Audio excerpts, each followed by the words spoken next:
आप सबको प्रभु यीशु मसीह के नाम में जय मसीह की। मैं अर्पण मसीह अपने चैनल पर आप सबका स्वागत करता हूँ। आज की इस वीडियो में हम लोग भूत प्रेत पिशाच और दुष्ट आत्माएँ और ये जो डायन है, चुड़ैल है, इन सारे चीज़ों के बारे में एक गहरा अध्ययन करेंगे। और मैं विश्वास करता हूँ कि आज का ये वीडियो आप लोगों को इन सारी बातों को समझने के लिए, इन सारी चीज़ों को समझने के लिए बहुत ही हेल्पफुल होगा। क्योंकि बहुत सी ऐसी बातें हैं जो आज तक जो मसीही लोग हैं, जो विश्वासी लोग हैं, इन सारी चीज़ों के बारे में नहीं जानते हैं, और जानते भी हैं तो सिर्फ ऊपरी ऊपरी जानते हैं, उतना गहराई से नहीं जानते हैं इन सारी चीज़ों के बारे में। तो आज की इस वीडियो में मैं कोशिश करूँगा कि आप लोगों को इन सारी चीज़ों के बारे में विस्तारित रीति से समझा सकूँ कि ये क्या है और इनका काम क्या है और इनकी प्रवृत्ति कैसी होती है, किस तरह से अपने काम को करते हैं, और मसीही लोगों को इनके विषय में क्या करना चाहिए। हम जो विश्वासी हैं, हम जो प्रभु यीशु मसीह के ऊपर विश्वास रखते हैं, उन लोगों को इनके विषय में क्या करना चाहिए। तो ये वीडियो बहुत ही हेल्पफुल होने वाला है। अगर आप इन चीज़ों की जानकारी चाहते हैं तो इस वीडियो को ज़रूर लास्ट तक देखिएगा। तो आइए हम लोग शुरू करते हैं। तो सबसे पहले हमें ये जानना है कि ये जो चीज़ें हैं ये क्या नहीं है। ठीक है, इन सारी चीज़ों को या इन सारी जो बातें मैंने आपको बताई, चाहे वो चुड़ैल हो गई, चाहे भूत प्रेत हो गई, चाहे पिशाच हो गए, चाहे चुड़ैल हो गए, चाहे डायन हो गए, चाहे दुष्ट आत्मा हो गए, इन सारी चीज़ों को समझने के लिए हमें पहले ये समझना है कि ये क्या नहीं है। तो इस बात को आप लोग समझिए कि इनका कोई शरीर नहीं होता है, ना इनका कोई आकार होता है, और ना ही इनकी कोई आकृति होती है, और ना ही कोई चित्र होता है। ये बात आप लोग ध्यान से समझिए कि ये लोग क्या नहीं है। ये किसी प्रकार के कोई शारीरिक प्राणी नहीं है, इनका कोई शरीर नहीं होता है, इनका कोई चित्र नहीं होता, इनका कोई आकार नहीं होता है। अब जैसा कि अक्सर अगर हम भूत प्रेतों की बात ले लें, या पिशाच की बात ले लें, या डायन या चुड़ैल की बात ले लें, तो हम लोग टेलीविज़न्स में देखते हैं इन सारी चीज़ों के एक आकार दिखाई जाती है, एक चित्र हमको दिखाया जाता है, उनकी एक कला हमको दिखाई जाती है। तो ये जो चित्र हमको, चाहे वो टेलीविज़न पर देखने को मिलते हो, चाहे तस्वीरों में देखने को मिलते हो, इन सारी चीज़ों के, वो सिर्फ कल्पना मात्र है। ठीक है, इन चीज़ों का कोई भी आकार नहीं होता है। हम लोग देखते हैं जब भी, अगर आप लोग भूत प्रेत या पिशाच या डायन अगर आप लोग गूगल पे सर्च करेंगे तो आपको ढेर सारी आकृतियाँ देखने को मिल जाएगी उसके संबंध में, और अलग अलग चित्रों से उनको बताया जाता है कि भूत प्रेत ऐसे दिखते हैं, डायन ऐसी दिखती है, चुड़ैल ऐसी दिखती है, पिशाच ऐसे दिखते हैं, जिन ऐसे दिखते हैं।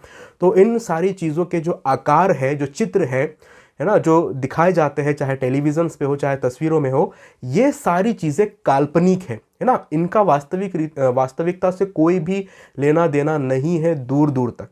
तो ये चीज़ सबसे पहले हमको समझना है कि ये क्या नहीं है। ठीक है, तो ये कोई शारीरिक प्राणी नहीं है। ठीक है, इनका ना कोई शरीर होता है, ना कोई आकार होता है ना। जैसे आप लोग तस्वीर में देख सकते हैं कि इस प्रकार के चित्र लोगों के द्वारा बताए जाते हैं जो कि काल्पनिक है ना। या तो सर पे सिंह होंगे, है ना, या तो उनकी पूंछ होगी, या उनके बड़े बड़े दांत होंगे, या उनका चेहरा बहुत ही भयानक होगा। तो ये सारे चित्र जो बताए जाते हैं टेलीविजन्स पे और दूसरी जगहों पर, तो ये सब चीज़ें जो है सिर्फ काल्पनिक है, वास्तविकता से इनका कोई लेना देना नहीं है। अब एक और चीज़ हमको इसमें समझना है कि अब लोगों के द्वारा इनको क्या समझा जाता है, या लोगों के द्वारा इनको क्या कहा जाता है। ठीक है, पहली चीज़ हमने समझ ली कि ये क्या नहीं है। अब दूसरी चीज़ हमको ये समझना है इनके संबंध में कि लोगों के द्वारा इनको क्या समझा जाता है, लोग इसको क्या समझते हैं। भूत प्रेत के विषय में अगर हम लोग देखें तो भूत प्रेत को मृतकों की आत्मा कहा जाता है। वो लोग जो मर जाते हैं, और कहा जाता है कि जिनकी आत्माएं जो भटकती है ना, जो उनके प्रियजन होते हैं, अर्थात मृतकों की आत्माएं, और वो आत्माएं होती है जिनकी इस संसार में जीवित रहते हुए कोई इच्छा पूरी नहीं हुई। हम लोग कहते हैं ना कि फलाना व्यक्ति मर गया, उसकी इच्छा पूरी नहीं हुई, तो उसकी यह आत्मा मुक्ति पाने के लिए भटक रही है। तो जब तक उसकी वो इच्छा पूरी नहीं होगी तब तक वो उसकी आत्मा इस संसार में भटकती रहेगी। तो भूत प्रेत ऐसी आत्माओं को कहा जाता है जो कि इस संसार में भटकती है। ये लोगों के द्वारा कही जाने वाली बातें हैं जो मैं आपको बता रहा हूँ। तो भूत प्रेत ऐसी आत्माओं को कहते हैं जो मुक्ति नहीं पाती है, जो इस संसार से मुक्ति नहीं पाती है, और इस संसार में इधर उधर भटकती रहती है। कुछ ऐसी आत्माएं, ऐसे लोग होते हैं जिनकी आकस्मिक मृत्यु हो जाती है, किसी एक्सीडेंट में, किसी प्राकृतिक आपदा में जिनकी मृत्यु हो जाती है ना। कुछ लोग ऐसे होते हैं जिनकी कोई इच्छा रहती है और वो पूरी नहीं होती है, और वो इच्छा पूरी होने से पहले ही उनकी मृत्यु हो जाती है। तो लोगों के द्वारा ये कहा जाता है कि ये उन्हीं लोगों की आत्माएं हैं जिनकी इच्छा पूरी नहीं हुई और इस संसार में भटक रहे। तो भूत प्रेत ऐसे लोगों को कहा जाता है। ठीक है। दूसरा जो पिशाच है, जिन पिशाचों के बारे में आपने सुना होगा, पिशाच ऐसे आत्माओं को कहा जाता है जो खून पीती है। ठीक है। और पिशाच को अलग अलग नामों से भी जाना जाता है, जैसे साइबेरिया में वेम्पायर कहते हैं। वेम्पायर आप लोगों ने देखे होंगे, इसके ऊपर बहुत सारी मूवीज़ भी बनी है। ड्रैकुला है ना, जिसे कहते हैं, जिनके बड़े बड़े दांत होते हैं और वो लोगों का खून चूसते हैं। तो एक तस्वीर लोगों ने काल्पनिक रीति से लोगों के मनों में बिठा दी है पिशाच के रूप में, कि वो लोगों का खून पीता है। उसे ड्रैकुला भी कहा जाता है साइबेरिया में, और ग्रीस में उसे राइकोकोलस ये कहा जाता है ग्रीस में, और रोमानिया में इसको स्ट्रोगोई कहा जाता है। इनका चित्र आप लोग स्क्रीन पर देख सकते हैं। ये काल्पनिक तस्वीर है जो लोगों के द्वारा पिशाचों की बनाई गई है, और इनको खून चूसने वाले दैत्य कहा जाता है। ठीक है। उसके बाद आते हैं चुड़ैल पर। चुड़ैल ये उन महिलाओं से बनती है जो प्रसव के समय मर जाती है। ठीक है। चुड़ैल के विषय में ऐसा कहा जाता है कि ये उन महिलाओं से बनती है चुड़ैल जो प्रसव के समय मर जाती है, अर्थात जो प्रसव के समय जिनकी मृत्यु हो जाती है, बच्चे को जन्म देते समय जो इस दुनिया से चली जाती है या मर जाती है बच्चे को जन्म देते समय, ऐसी महिलाओं को चुड़ैल कहा जाता है लोगों के अनुसार। और चुड़ैलों की पहचान जो है अक्सर उल्टे पैरों से होती है। आप लोगों ने सुना होगा कि चुड़ैल जो है उनके पैर उल्टे होते हैं, मतलब उनका जो पंजा है, जो सामने वाला जो हिस्सा है वो पलटा हुआ रहता है, पीछे होते हैं। ठीक है। तो चुड़ैलों की पहचान इस प्रकार से बताई जाती है। उसके बाद आते हैं डायन के ऊपर। तो डायन ऐसी महिलाओं को कहा जाता है जो तंत्र विद्या से किसी को अपने वश में कर लेती है। ऐसे लोगों को डायन, ऐसी महिलाओं को डायन कहा जाता था। और 18वीं सेंचुरी में अपने भारत में ये बहुत प्रसिद्ध थे, विशेषकर राजस्थान में, क्योंकि राजस्थान में ऐसी मान्यताएं थी कि कुछ ऐसी महिलाएं हैं जो तंत्र विद्या से बच्चों को मार डालती है और उनका कुछ कुछ करती है। तो कई लोगों को डायन समझकर, हमारे भारत में ही, भारत के इतिहास में ही और विश्व में कई जगहों पर कई महिलाओं को डायन समझकर मारा गया है। ठीक है। आप लोग इतिहास पढ़ सकते हैं। तो कई महिलाओं को डायन समझ के मारा भी गया, उनको मृत्यु की सजा भी दी गई है सिर्फ डायन समझकर। और डायन शब्द के ऊपर बहुत सारी मूवीज़ भी बनी है, टेलीविज़न सीरीज़ भी बनी है, और बहुत सारे प्रोग्राम भी बने हैं। आप लोग देखते हो इन सारी चीज़ों के बारे में। तो डायन ऐसी महिलाओं को बताया जाता है जो तंत्र विद्या करके किसी को अपने वश में कर लेती है, किसी के ऊपर अपना पूरा कंट्रोल कर लेती है। और पुराने समय में ऐसी मान्यता थी कि यही डायन जो होती है वो जो छोटे बच्चे होते हैं उनको तंत्र विद्या से मार सकती है। और आप लोगों ने ऐसा भी देखा होगा कि कुछ ऐसी लेडीज़ होती है जिनके हाथ में एक पुतला होता है, और वो उस पुतले को ऐसा कुछ, अगर कुछ चीज़ चुभती है, अगर उस चीज़ को, उस पुतले के अंदर अगर कुछ वो डालेगी, तो जिस भी व्यक्ति को उसने कंट्रोल किया है, जिस भी व्यक्ति का उसने पुतला बनाया है, उस व्यक्ति को वो चीज़ चुभेगी। ठीक है। तो उस चीज़ का काम जो है किसी को नुकसान पहुंचाने के लिए भी किया जाता है डायन के अंदर, जो तंत्र विद्या से किसी को कंट्रोल करती है, यहाँ तक कि किसी की मृत्यु भी वो करा सकती है तंत्र विद्या से। और जो जिन्न होते हैं, जिन्न के लिए जो अरबी भाषा का शब्द है वो लिया गया है जिन्न के लिए, जिसका मतलब होता है जिन्न, जिन्नात या जिनी। हम लोग जिनी से, ये जिनी शब्द जो है वो बहुत मशहूर है जिन्न के लिए। और जिन्न को कहा जाता है कि उसे एक बर्तन में बंद करके रखा जाता है, चाहे वो किसी प्रकार की बोतल हो, चाहे दूसरा और कोई भी चीज़ हो, है ना। अलादीन का चिराग आप लोगों ने देखा ही होगा टीवी पर। अलादीन के चिराग से जो जिन्न निकलता है उसी जिन्न की मैं बात कर रहा हूँ। ठीक है। जिसे जिनी भी कहते हैं। तो वो जो जिन्न होता है या जिन्नात होता है या जिनी होता है, वो भी अंधकार की शक्तियों का एक व्यक्तित्व है। ठीक है। और लोगों के अनुसार उसे किसी बोतल में बांध कर रखा जाता है, और जिसके पास वो बोतल होती है, हम लोग देखते हैं कहानियों में, जिसके पास वो बोतल होती है वो उस बोतल को घिसता है, जिन्न निकलता है, फिर उससे वो 3 उसकी जो मुरादें होती है ना, वो 3 मुरादें पूरा करता है। तो वो सब चीज़ें सब काल्पनिक बातें हैं, इन सब चीज़ों के ऊपर ध्यान नहीं देना। लेकिन जिन्न वही होता है जो किसी बोतल के अंदर कैद होता है, और उस बोतल के अंदर उसकी सारी शक्तियाँ होती है। ठीक है। और वो बहुत ज़्यादा गुस्सेल प्रवृत्ति का होता है, और वो लोगों को नुकसान पहुंचाने ही का काम करता है। तो जिन्न, ये सारी चीज़ें हमने देख ली, चाहे भूत प्रेत हो, चाहे पिशाच हो, चाहे चुड़ैल हो, चाहे डायन हो, चाहे जिन्न हो।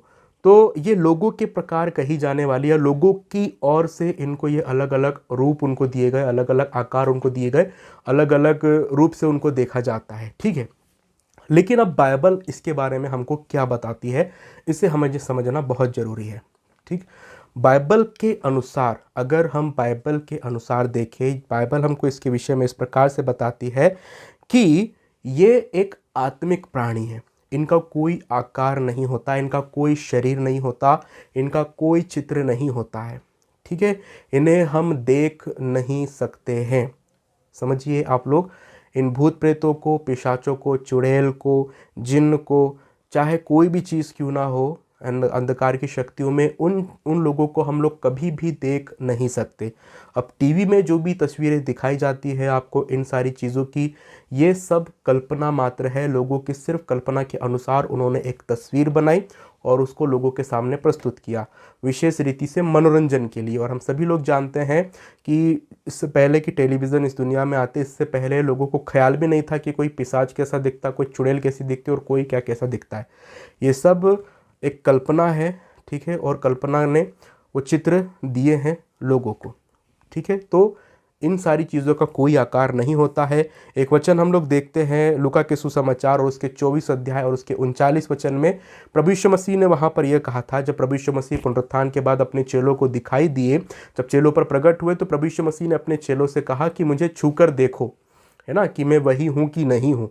और प्रभु यीशु मसीह ने वहाँ पर यह कहा था कि मुझे छूकर देखो, क्योंकि आत्मा के हड्डी मांस नहीं होता जैसा तुम मुझ में देखते हो।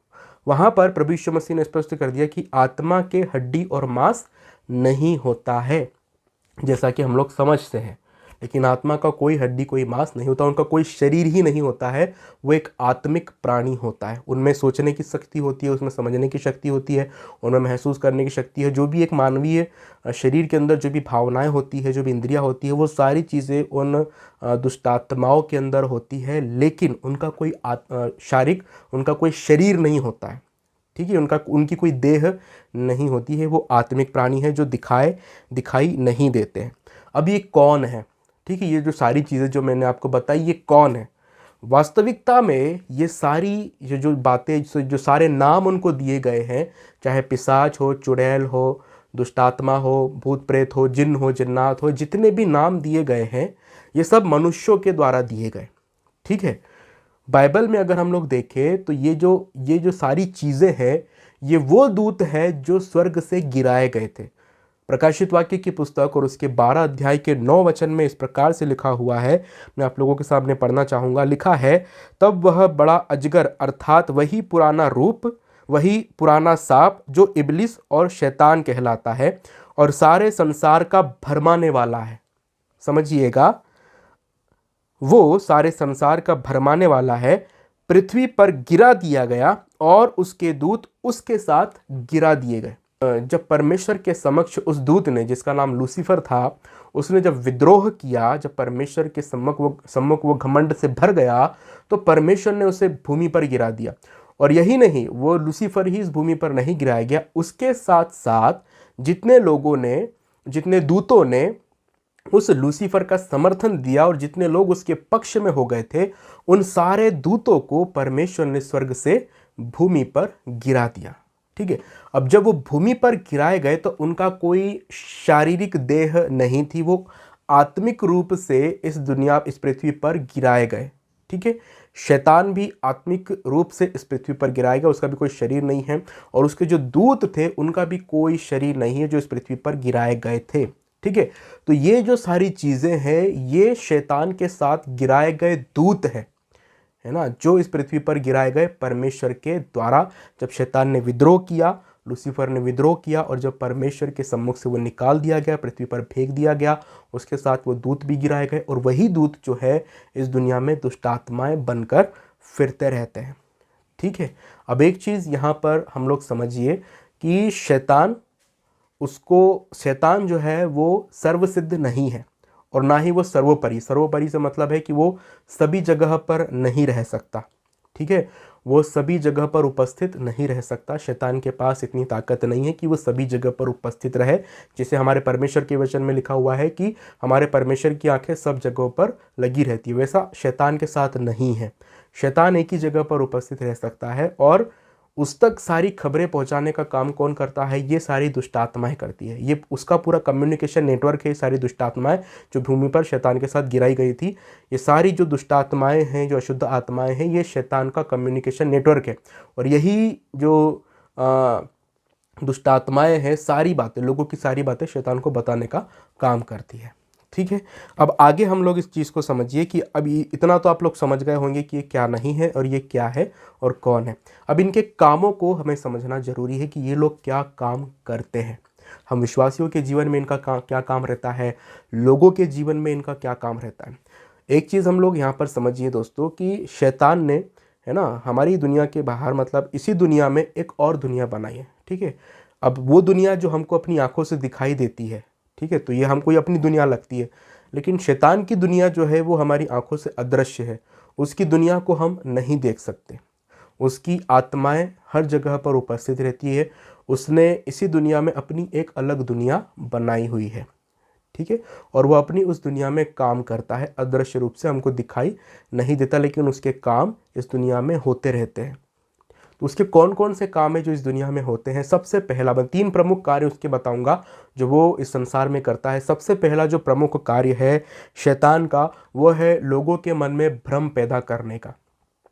ठीक है, लोगों के मन में भ्रम पैदा करने का, लोगों को भरमाने का और उन्हें परमेश्वर से दूर करने का, ये जो महत्वपूर्ण कार्य है वो शैतान के द्वारा किया जाता है। अब भ्रम कैसे पैदा करता है? अब शैतान का काम है लोगों को परमेश्वर से दूर करना। ठीक है, लोगों के मन में भ्रम पैदा करके उन्हें परमेश्वर से दूर करना, परमेश्वर के बारे में जानने से लोगों को रोकना, ये शैतान का काम है। अब इसे वो कैसे करता है, इसको आप लोग समझिएगा। शैतान क्या करता है, लोगों के मन में कई सारे सवाल उठाता है, सवाल पैदा करता है। जैसा उसने अदन के बगीचे में हवा के मन में सवाल पैदा किया था। ठीक है, कि परमेश्वर ने तो तुमसे कहा है कि तुम इस वृक्ष का फल खाओगे तो मर जाओगे, लेकिन ऐसा नहीं होगा। तो इसी प्रकार की जो सवाल है शैतान लोगों के मन में पैदा करता है, ताकि परमेश्वर के विषय लोगों के मन में शंका आए, परमेश्वर के अस्तित्व के विषय में लोगों के मन में शक आए कि परमेश्वर है भी कि नहीं है। ठीक है, तो इसी प्रकार का भ्रम का जाल शैतान ने इस दुनिया में फैलाकर रखा है ताकि लोग परमेश्वर को न जान पाए। उसमें एक और चीज़ ये भी है दोस्तों कि शैतान के ही द्वारा इस बात को उपजाया गया था, इस बात का भ्रम फैलाया गया था दुनिया में कि जो मनुष्य है उसका जो अस्तित्व है वो विकासवाद के द्वारा आया। ठीक है, एक कोशिका से एक मनुष्य बना और उसी कोशिका से सारी पृथ्वी की जो भी जीवधारी हम लोग देखते हैं, चाहे वो जंगली जानवर हो, पालतू जानवर हो, चाहे वो पेड़ पौधे हो, जो भी चीज़, जितने भी क्रिएचर हम लोग देखते हैं वो सिर्फ एक कोशिका के द्वारा अस्तित्व में आए। ठीक है, और मनुष्य भी जो है वो विकासवाद का ही परिणाम है, अर्थात वो बंदर से मनुष्य बना। ठीक है, लेकिन बाइबल हमको क्या बताती है कि इन सारी चीज़ों को रचने वाला कोई है और उसे किसी के द्वारा बनाया गया है। कोशिका के द्वारा कोई चीज़ अस्तित्व में नहीं है, उन सारी चीज़ों को रचा गया है। यह परमेश्वर के वचन के द्वारा हमको सीखने को मिलता है। लेकिन शैतान के द्वारा यह भ्रम फैलाया गया कि मनुष्य जो है वो एक कोशिका से बना है ना, और वो कोशिका धीरे धीरे विकसित हुई और विकसित होते होते हुए बंदर बनी, बंदर से फिर मनुष्य बना। तो ये एक भ्रम है जो लोगों के द्वारा, शैतान के द्वारा लोगों के मन में डाला गया। और डार्विन का सिद्धांत इसे हम लोग कहते हैं, जो 1858 में आया था। और कई लोग आज के समय में भी कई लोग इस सिद्धांत को मानते हैं, इसके ऊपर विश्वास करते हैं। लेकिन हमने भी स्कूल में वो चीज़ पढ़ी है। ठीक है, और जब हम लोग बाइबल पढ़ते थे तो हम भी असमंजस में पड़ जाते थे कि विज्ञान सही है या परमेश्वर का वचन सही है। लेकिन हम जो मसीह विश्वासी लोग हैं, हमको ये चीज़ समझना है कि बाइबल ही सच है। बाइबल में बताया गया है कि परमेश्वर ने सृष्टि को बनाया है, हम मनुष्य को बनाया है, तो परमेश्वर का वचन सत्य है। विज्ञान, जो भी बात जो शैतान के द्वारा विज्ञान में फैलाई गई है, वो एक भ्रम है, उसके ऊपर हमें विश्वास नहीं करना है। और ये चीज़ शैतान ने इसलिए डाली ताकि लोगों को परमेश्वर से दूर कर दे। दूसरा एक और भ्रम जो शैतान लोगों के मन में डालता है वो है एलियंस के लिए, एलियंस के प्रति। ठीक है, आप लोगों ने देखा होगा टेलीविज़न पे बहुत सारी ऐसी फिल्म्स है, बहुत सारी ऐसी टेलीविज़न सीरीज़ है, बहुत सारी ऐसी चीज़ें हैं जिनको हम लोग देखते हैं। और उससे हमारे मन में ये सवाल आ जाता है कि हो सकता है कि एलियंस हैं। आप लोगों ने भी देखा होगा उन सारी मूवीज़ को, तो आप लोगों के मन में भी ये सवाल आया होगा कि यार एलियंस हो सकते हैं, हमारी दुनिया के अलावा भी कहीं और दुनिया हो सकती है, कोई और पृथ्वी हो सकती है, क्योंकि ब्रह्मांड तो बहुत विशाल है ना, बहुत बड़ा ब्रह्मांड है, गैलेक्सी बहुत बड़ी है। और हमारी पृथ्वी एक छोटा सा एक ग्रह है ना। सूर्य भी एक छोटा सा एक तारे के समान है पूरी गैलेक्सी में, और सूर्य के समान बहुत सारे तारे हैं, हमारी पृथ्वी के समान भी बहुत सारे ग्रह हैं।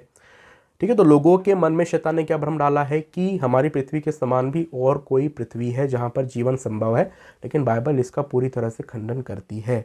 पृथ्वी के अलावा जीवन संभव नहीं है, क्योंकि सिर्फ पृथ्वी ही, पूरी गैलेक्सी में सिर्फ पृथ्वी ही है जिसे परमेश्वर ने रचा है, बनाया है, और जिसमें जीवन संभव है, जिसमें जीवन परमेश्वर के द्वारा दिया गया। ठीक है, अब यहाँ पर जो भ्रम फैलाया गया वो भी शैतान की उपज है, ताकि लोग इसी चीज़ में खो जाए, एलियंस के और दूसरी पृथ्वी की चीज़ों में खो जाए, और परमेश्वर की तरफ से उनका ध्यान भटक जाए। ठीक है, तो इसी भ्रम से, इसी बात को लाकर लोगों के मन में शैतान ने कई लोगों को परमेश्वर से दूर भी किया है, लेकिन जो परमेश्वर के वचन को जानते हैं वो इस बात का खंडन भी करते हैं। ठीक है, तो ऐसे ही बहुत सारे भ्रम हैं जो विज्ञान में हैं, जो शैतान ने लोगों के मन में डाले हैं, और यही काम है शैतान का। क्योंकि वचन में हमने पढ़ा 12 अध्याय और उसके 9 वचन में कि शैतान क्या है, और सारे संसार का भरमाने वाला है। ये उसका काम है, लोगों को भरमाना। ये उसका काम है, लोगों के मन में भ्रम पैदा करना, लोगों के मन में शक पैदा करना परमेश्वर के अस्तित्व के प्रति, और किसी हद तक वो इस काम में सफल भी हो जाता है। और जो लोग परमेश्वर के वचन को नहीं जानते, उन लोगों के मन में वो सफलता से अपने काम को कर देता है। ठीक है, तो शैतान भरमाने वाला है, और सबसे पहला जो महत्वपूर्ण कार्य है शैतान का, लोगों के मन में भ्रम पैदा करके लोगों को परमेश्वर से दूर करना। और ये जो सारा काम है, इन सारे कामों को करने की जो जिम्मेदारी है वो दुष्ट आत्माओं की है। ठीक है, ये सारी दुष्ट आत्माएं पूरी दुनिया में इधर उधर फिर के लोगों के मन में इस प्रकार के भ्रम को पैदा करती। दूसरा जो महत्वपूर्ण कार्य है जो शैतान और उसकी सेना के द्वारा किया जाता है, वो है परमेश्वर की इच्छा को असफल बनाने के कार्य में लगे रहना। परमेश्वर की इच्छा क्या है कि मनुष्य जाति उद्धार पाए। ठीक है, और ध्यान रखें कि शैतान ने परमेश्वर की इसी योजना को असफल बनाने के लिए प्रभु यीशु मसीह के सामने भी 3 प्रकार की परीक्षाएं रखी। ठीक है, ताकि अगर प्रभु यीशु मसीह उन तीनों में से किसी भी परीक्षा में अगर गिर जाते, हालांकि नहीं गिरते, लेकिन शैतान ने पूरी कोशिश किया कि शैतान प्रभु यीशु मसीह के सामने प्रलोभन ऐसे रखे कि शैतान पूरी कोशिश करता है कि प्रभु यीशु मसीह उनमें से किसी एक में गिर जाए, और मनुष्य जाति की जो उद्धार की योजना परमेश्वर ने प्रभु यीशु मसीह के द्वारा बनाई है उसको विफल कर दे।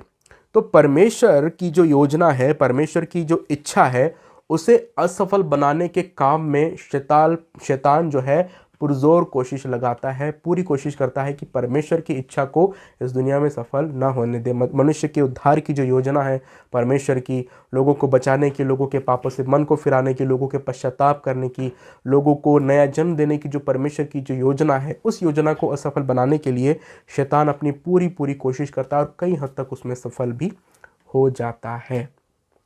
ठीक है, तीसरा जो महत्वपूर्ण कार्य है जो शैतान और उसकी सेना के द्वारा किया जाता है, इन सारी चीज़ों के द्वारा किया जाता है, वो है लोगों को परेशान करना, लोगों को बर्बाद करना।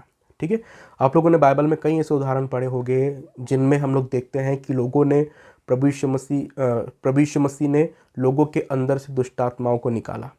ठीक है, बहुत सारे भीड़ की लोगों की प्रभु यीशु मसीह के सामने ला दी जाती थी, और प्रभु यीशु मसीह उन हर एक में से दुष्ट आत्माओं को निकालता था।